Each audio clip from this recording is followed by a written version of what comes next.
Jacques 1, les versets 16 à 18.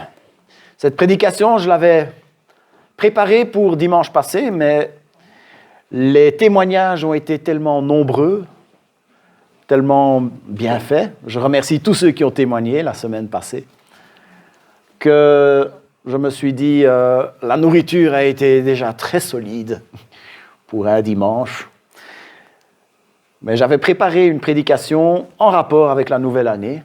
Nouvelle année, on est déjà 2 semaines entamées, mais je crois que le Seigneur m'a quand même mis sur le cœur de partager certaines choses que nous pouvons attendre en 2024. Jacques, chapitre 1, les versets 16 à 18. Jacques 1, 16 à 18. Ne vous y trompez pas, mes frères et sœurs bien-aimés. Tout bienfait et tout don parfait viennent d'en haut. Ils descendent du Père des Lumières, en qui il n'y a ni changement, ni l'ombre d'une variation. Conformément à sa volonté, il nous a donné la vie par la parole de vérité, afin que nous soyons en quelque sorte les prémices de ses créatures. Prions. Seigneur notre Dieu, merci pour ta parole. Nous te remercions pour cette lampe que tu as mise à nos pieds. Te remercions pour ce point de repère que nous avons qui est utile pour enseigner, corriger, conduire dans la justice. Seigneur, nous voulons approcher cette parole et comprendre ce que tu attends de nous. Seigneur, ne nous permets pas de la déformer, ne nous permets pas d'ajouter quoi que ce soit, d'ignorer quoi que ce soit, mais que nous la traitons comme elle mérite d'être traitée, comme venant de ta bouche. Seigneur, nous voulons vivre, pas de pain seulement, mais de cette parole qui sort de ta bouche. Au nom de Jésus. Amen. Est-ce que vous vous souvenez des choses que vous avez souhaitées le 1er janvier 2023, il y a 1 an? Peut-être qu'on ne s'en souvient même pas. Et puis, comment est-ce que les choses ont fini par tourner? On peut se poser la question. Parfois, on a l'impression que la seule certitude qu'on a, c'est que rien n'est certain. Il y a des années où on se souhaite toutes sortes de choses et certaines choses se réalisent. Il y a des années qui nous réservent des belles surprises. Et puis, il y a des années qui nous réservent des mauvaises surprises. Il y a des années qui sont carrément catastrophiques. En ce premier dimanche, ce deuxième dimanche de l'année 2024, j'ai trouvé bon de me focaliser sur les certitudes que je peux vous présenter pour 2024. Honnêtement, je ne peux pas vous dire. Je n'ai pas encore trouvé la boule de cristal qui m'aidera à prédire. Et si je l'avais, je ne sais pas si j'y regarderais. Mais je ne peux pas vous dire ce qui se passera en 2024. Mais il y a certaines choses sur lesquelles on peut compter. Il y a 3 choses que j'ai retenues sur lesquelles nous pourrons compter en 2024. Nous pourrons compter dessus parce qu'elles nous viennent, comme dans le passage que nous venons de lire, et nous viennent du Père des Lumières. Un autre nom qu'on donne à Dieu, le Père des Lumières. Et surtout parce que ils viennent de celui en qui il n'y a pas l'ombre de changement, ni l'ombre de variation. Même le plus cher des amis peut décevoir par moments. Même le plus tendre des compagnons peut décevoir par moments. C'est tout simplement parce que nous, les êtres humains, nous changeons. Nous changeons, parfois dans le bon sens, parfois dans le mauvais sens. Nous oublions des choses, nous nous lassons. Parfois, nous décevons, mais notre Dieu ne décevra jamais. Notre Dieu ne changera jamais. Ce qu'il a promis il y a 2000 ans, nous pouvons compter dessus aujourd'hui. L'incertitude ne doit pas être notre seule certitude, puisque nous sommes enfants du Père des Lumières, nous sommes enfants de celui en qui il n'y a pas de changement, pas l'ombre d'une variation. Premièrement, nous pourrons toujours compter sur son salut. J'ai une fois discuté avec une personne qui vivait dans la honte par rapport à quelque chose qu'elle avait fait. Elle me disait, est-ce que Dieu peut vraiment me pardonner un truc pareil? Et nous avons lu ensemble 1 Jean 1, 7. Mais si nous marchons dans la lumière, tout comme Dieu lui-même est dans la lumière, nous sommes en communion les uns avec les autres et le sang de Jésus-Christ nous purifie de quelques péchés. Est-ce que c'est ça qu'il dit? Non. Le sang de Jésus-Christ nous purifie de la plupart des péchés. Non, dis pas ça non plus. Le sang de Jésus-Christ nous purifie des péchés. Faut pas exagérer quand même. Non, il dit pas ça. Il dit, il purifie de tout péché.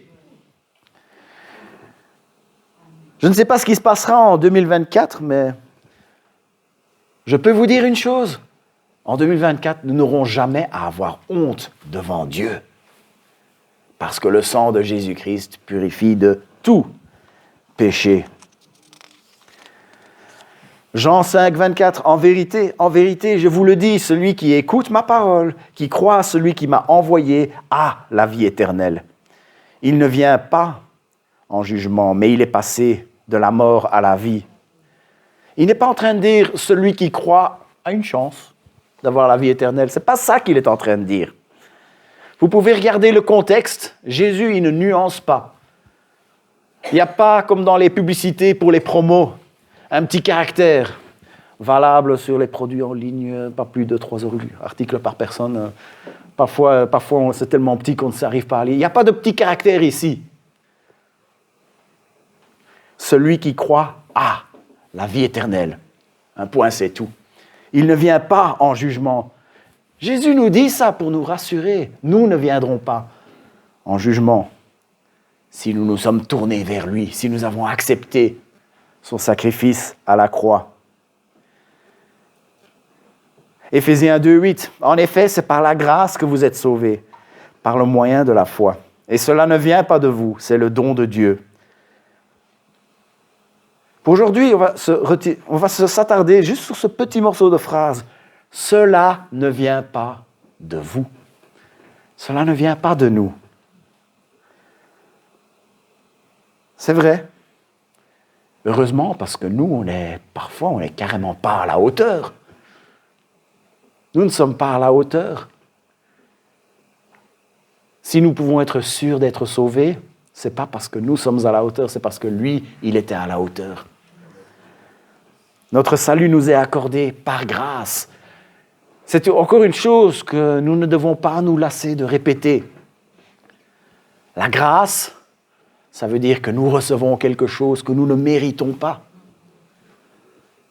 Si c'était par nos propres mérites que nous devions le recevoir, nous ne l'aurions pas, notre salut. Mais Jésus, Christ, lui, il l'a mérité. Et si nous sommes sauvés, c'est parce que Dieu compte les mérites de Christ pour nous. Nous la recevons par grâce. Nous pouvons compter sur notre salut en 2024 et les autres années qui suivront, bien entendu. Deuxièmement, nous pourrons toujours compter sur son amour. Dans le passage que je vais lire maintenant, Paul, il utilise une technique d'enseignement, l'interrogation pour pousser à la réflexion. Paul utilise l'interrogation pour engager notre réflexion ici. Il pose une question, puis il y répond. C'est comme souvent les instituteurs, institutrices font en classe. La question, qui nous séparera de l'amour de Christ?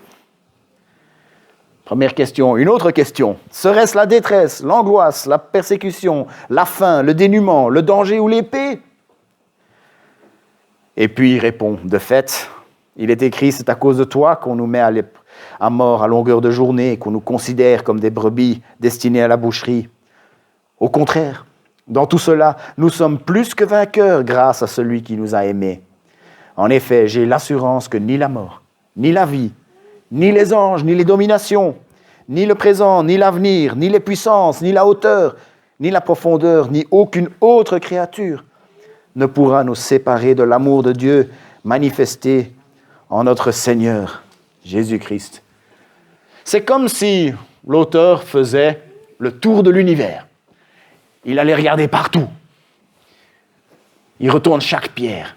Il se dit, est-ce qu'il y a quelque chose qui va me retirer de l'amour de Dieu? Et puis il fait chou blanc. Il se dit, ben non, il n'y a rien. Et la liste, elle est longue. Les choses qu'il considère. Est-ce que cette chose-là me retirera de l'amour de Dieu? Et puis, ben non. La détresse, même si on est complètement abattu, on peut compter sur l'amour de Dieu. L'angoisse, même si c'est la peur, même s'il y a des choses qui nous font peur, rien ne nous séparera de l'amour de Dieu. La persécution, même si le monde nous fait payer le prix fort d'avoir choisi la voie du disciple plutôt que la voie du monde, rien ne nous séparera de l'amour de Dieu. La faim, même si un jour nous nous retrouvons dans un état de dénuement où on ne mangera pas à notre faim, nous pourrons compter sur l'amour de Dieu.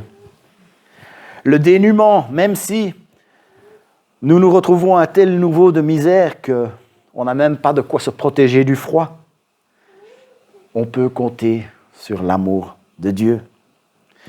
Le danger, peut-être qu'un jour nous ne serons plus en sécurité, mais ce jour-là, nous pourrons compter sur l'amour de Dieu. L'épée, peut-être qu'un jour, c'est même notre vie qui sera en péril, mais même ce jour-là, nous pourrons compter sur l'amour de Dieu. La mort elle-même ne peut pas nous séparer de l'amour de Dieu. La vie peut nous jouer tous les coups tordus qu'elle veut. L'amour de Dieu sera toujours là. Les anges, voilà, il est en train de considérer toutes ces choses. Est-ce que cette chose-là va me retirer de l'amour de Dieu? Il pense peut-être les anges. Est-ce qu'eux vont me retirer de l'amour de Dieu? Les anges, ces êtres puissants. Dans l'Apocalypse, il est même dit que les anges, il envoie 4 anges pour retenir tous les vents de la terre. Des êtres tellement puissants que si Dieu leur demande, ils peuvent retenir les vents de la terre. Mais ils ne pourront pas nous retirer de l'amour de Dieu.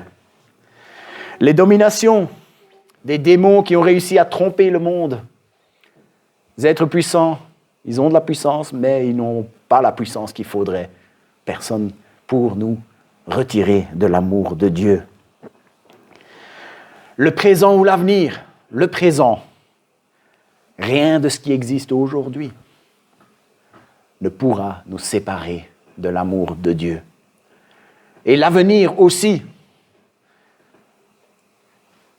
La raison pourquoi on a un peu peur des armes nucléaires, c'est parce qu'on n'a peut-être pas peur aujourd'hui.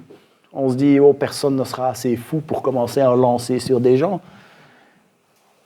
On est assez rassuré pour aujourd'hui, mais on se dit, mais est-ce qu'on est sûr que dans 10 ans, il y aura peut-être quelqu'un d'assez fou qui arrivera au pouvoir pour le faire? Ou dans 100 ans, ou dans 1000 ans? Mais cette peur-là, nous n'avons pas besoin de l'avoir. Parce que dans 10 ans, dans 100 ans, dans 1000 ans, rien ne pourra nous séparer de l'amour de Dieu. Les puissances, il y a des gens sur cette terre qui peuvent décider des destins de millions d'habitants.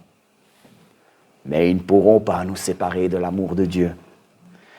La hauteur, on peut aller jusqu'aux confins de la galaxie. Et même au-delà, on ne trouvera rien qui nous séparera de l'amour de Dieu. La profondeur, on pourrait aller creuser jusqu'au centre de la terre et on ne trouvera rien qui nous séparera de l'amour de Dieu. Ni aucune autre créature. Si on devait tout classer en 2 catégories, tout ce qui se trouve dans l'univers, on aurait le Créateur et la création.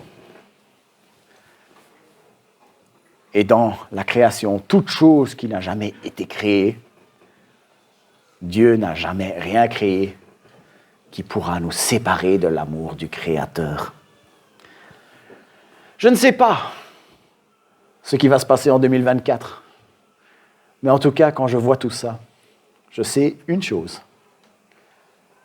nous pourrons compter sur l'amour de Dieu en 2024 et toutes les autres années qui suivent. En 2024, nous pourrons, troisièmement, compter sur sa présence. Les dernières paroles de Jésus sur la croix étaient « Tout est accompli ». Là, il assurait notre salut.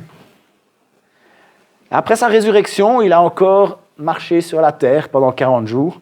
Et avant de partir, il a encore dit une dernière phrase, très importante pour nous. Enseignez-leur à mettre en pratique tout ce que je vous ai prescrit, et moi, je suis avec vous tous les jours jusqu'à la fin du monde. Il nous promet sa présence. Dans une église que j'ai fréquentée avec quelqu'un qui était très connu pour son pied lourd. Il était toujours dans la bande de gauche de l'autoroute avec le pied au plancher. Et un pasteur lui a dit « Attention, à 121 km/h, Jésus descend de la voiture. »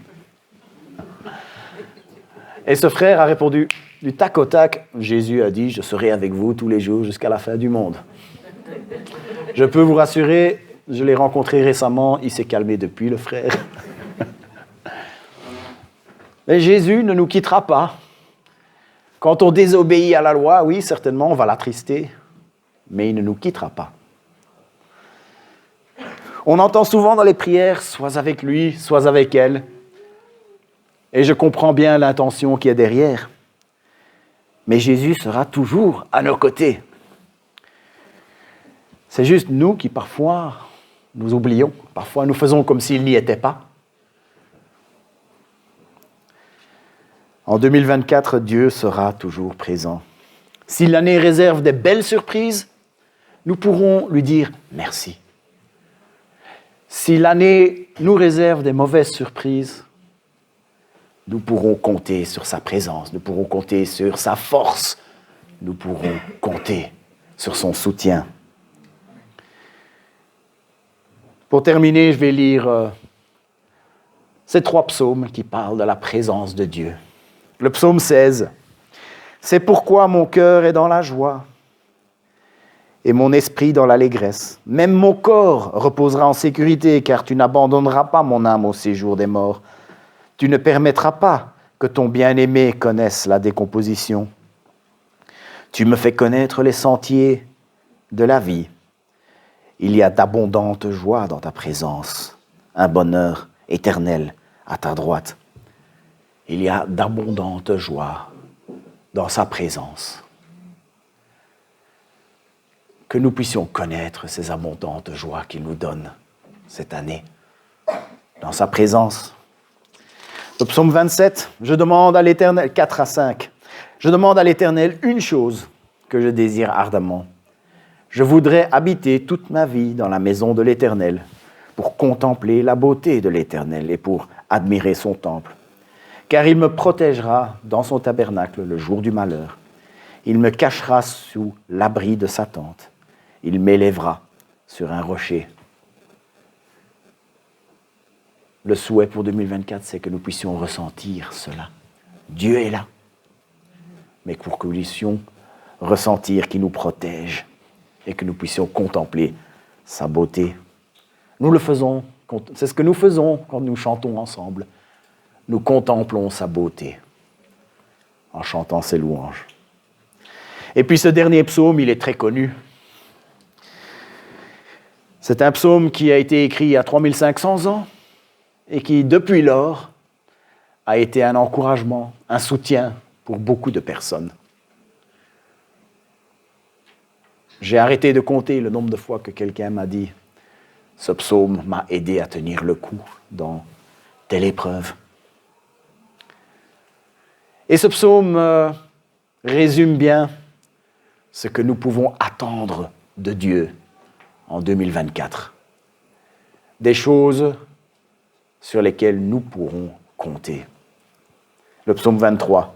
« L'Éternel est mon berger, je ne manquerai de rien. Il me fait prendre du repos dans de pâturages bien verts. Il me dirige près d'une eau paisible. Il me redonne des forces. Il me conduit dans les sentiers de la justice à cause de son nom. même quand je marche dans la sombre vallée de la mort. Je ne redoute aucun mal, car tu es avec moi. Ta conduite et ton appui, voilà ce qui me réconforte. Tu dresses une table devant moi en face de mes adversaires. Tu verses de l'huile sur ma tête et tu fais déborder ma coupe. Oui, le bonheur et la grâce m'accompagneront tous les jours de ma vie. Et je reviendrai dans la maison de l'Éternel jusqu'à la fin de mes jours. Levons-nous pour prier. Seigneur notre Dieu, nous te remettons l'année 2024. Seigneur, il y a toutes sortes de choses qui nous attendent autour du coin. Nous nous attendons à certains, nous nous inquiétons pour d'autres choses. Mais Seigneur, nous voulons te louer et t'adorer parce que nous savons que ton salut ne changera pas. Nous étions sûrs de notre salut hier, nous pouvons l'être aujourd'hui. Seigneur, nous voulons te louer parce que tu es le Père d'amour qui veille sur nous. Et Seigneur, nous voulons nous remettre à toi, jour après jour, cette année. Nous te remercions parce que tu es à côté de nous. Seigneur, je veux te prier pour que chacun dans cette pièce, chacun en ligne puisse ressentir ta présence, ressentir ton soutien, puisse recevoir la force qui vient de toi. Seigneur, nous voulons déjà te louer pour les bénédictions de cette année. Nous voulons déjà te demander ta force pour les épreuves de cette année. Au nom de Jésus. Amen.